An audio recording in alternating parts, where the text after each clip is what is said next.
आज मैं आपको कुत्ते को रोटी खिलाने के ऐसे चमत्कारी फायदे बताने वाला हूं जिन्हें जानकर आप सच में हैरान रह जाएंगे।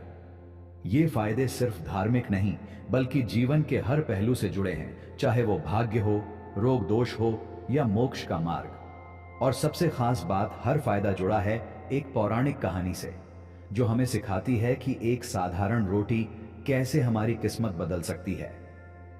बहुत समय पहले की बात है। महाभारत का युद्ध समाप्त हो चुका था। धर्मराज युधिष्ठिर अपने भाइयों और द्रौपदी के साथ हिमालय की ओर अंतिम यात्रा पर निकल चुके थे। यात्रा की शुरुआत में युधिष्ठिर के साथ पांचों पांडव, द्रौपदी और एक अज्ञात कुत्ता भी चल पड़ा।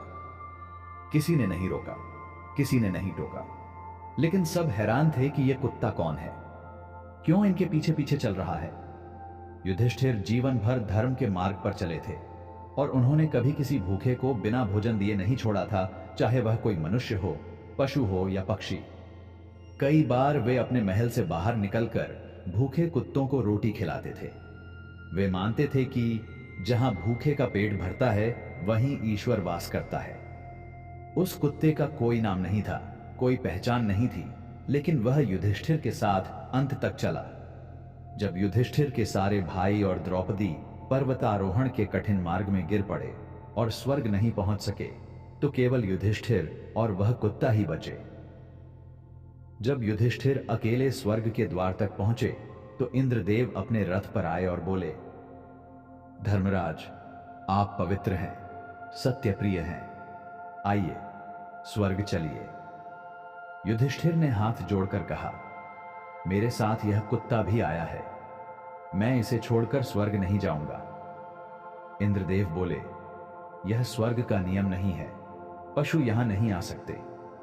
युधिष्ठिर ने गंभीर स्वर में कहा, अगर एक वफादार प्राणी को छोड़कर मुझे स्वर्ग मिलना है तो मुझे ऐसा स्वर्ग नहीं चाहिए। तभी कुत्ते ने अपना रूप बदला। वह स्वयं धर्मराज थे, युधिष्ठिर के पिता। वे बोले, पुत्र, तुमने यह सिद्ध कर दिया कि धर्म का साथ छोड़ने वाला ही अधर्मी है, तू ही सच्चा धर्म है। युधिष्ठिर ने अपने जीवन में सिर्फ मनुष्यों ही नहीं, जानवरों की भी सेवा की थी। उन्होंने कुत्तों को रोटी खिलाकर जो पुण्य कमाया, वह अंत में उनके साथ मोक्ष तक पहुंचा।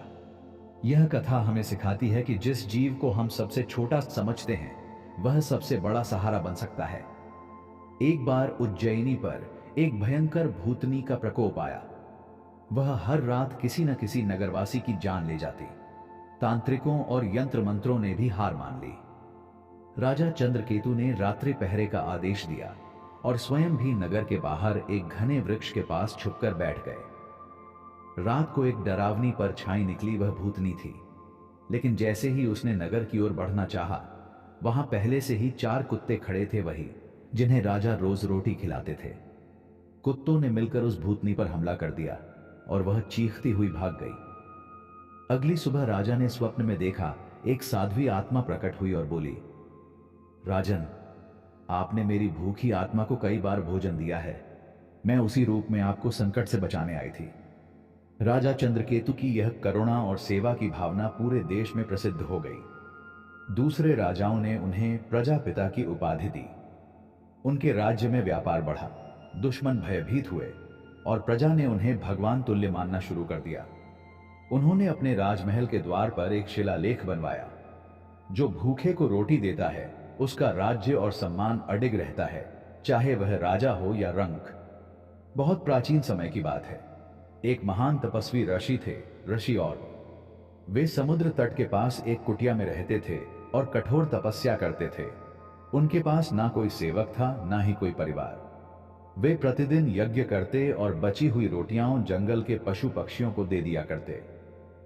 एक बार की बात है, माघ महीने की कड़कड़ाती सर्दी में ऋषि और गहन ध्यान में लीन थे। तभी एक दुबला पतला भूखा कुत्ता उनकी कुटिया के पास आया और कांपता हुआ जमीन पर लेट गया।